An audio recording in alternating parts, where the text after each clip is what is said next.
Saturday's Mirror now, and drama at Twitter HQ continues. What's happened this time, Nick? Well, Twitter bars staff from offices and suspends all entry passes amid sabotage fears. And what this is we've seen these activists at Twitter. Musk has come in, he's shaken up the company, he's got rid of a lot of the rubbish people. Half of them have gone and no one's noticed. Well, yeah, exactly. I mean, he even said you're going to have to work longer hours, and immediately lots of people quit, which is a great self-selecting way of the laziest people getting rid of themselves just on the threat of doing longer hours.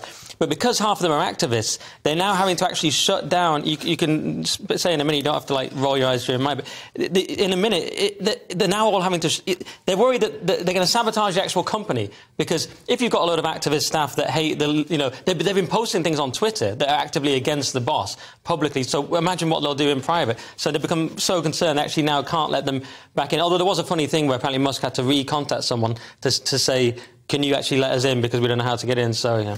Yeah, what do you think about this, Anthony? I've not heard so much nonsense before. Musk basically overpaid for Twitter.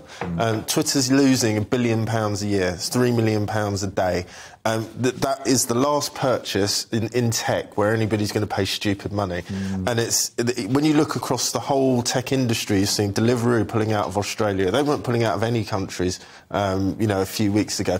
The change in the cost of money has brought about a change in how all of these companies are going to operate. So actually, you're not wrong to the extent that a lot of tech companies are going to be sacking people left, right and centre, because half of them are losing money. Twitter's never made a penny. Including Facebook, who have seen big layoffs as well. Yeah, right? Google have done it. That's going to be par for the course. The thing that is interesting, though, the problem that he's going to have is that he's caught between two stools. So Twitter makes its money by, these big advertisers, but at the same time, those advertisers want to feel that they're putting their money into something that is seen to be decent and not, a hate-mongering kind of... Because free speech is hate-mongering now. Well, no, it's not... The problem is pressure groups that are campaigning for companies to leave Twitter... Can I come back to that point? Well, yeah, go for it. OK. So when you have a situation like, say, take Brexit, for example, when we had the... And this is on both sides. I think for somebody to send a tweet threatening to rape a politician is hate-mongering. I think it's actually more than that. I think it's terrorism. I think Musk would agree with that. Yeah, I know, but that's what I'm saying. If you don't have any protections, that's what Twitter becomes. But he's been clear that he does. He just wants free speech with the extremes and the actual incitement cut off. So incitement's already covered in the First Amendment anyway. Well, he will stick with that. Yeah, but how's he going to do that when he's sacked half the people that actually make that occur? Well, he's doing a shake-up at the start. I think that's separate from the issue of censorship and free speech. But this would be like, an example would be restoring the account of the journalist Alex Berenson. It was permanently suspended by Twitter simply for publishing official government data about COVID vaccines. Yeah, or you could reinstate... He took Twitter to court and had to be reinstated. Thanks. He won, yeah. Musk wants people like that to be able to stay on the platform without having to go to court to stay there. Or reinstate the former president of the United States. You've got Putin on there. You've got all kinds of people, despotic leaders. But you can't have Trump. It's completely absurd. Well, I think specifically it's not, because actually they had, Do you think Trump should be banned from Twitter? Do you think Trump should be banned from Twitter?